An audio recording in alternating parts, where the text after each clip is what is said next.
dentro la palla in parallela. Vedo io.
Presidente, cosa è stato il punto di forza oggi di questa squadra?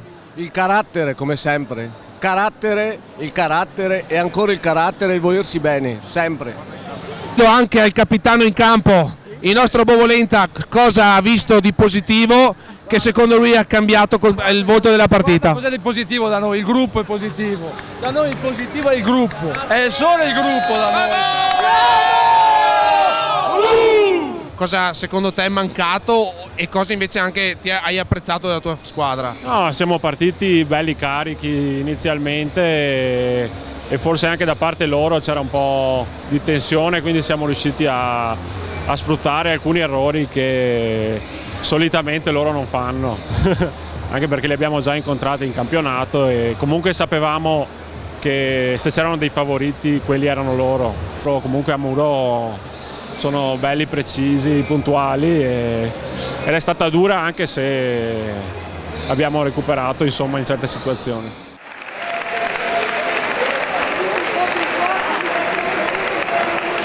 Foto di Nicola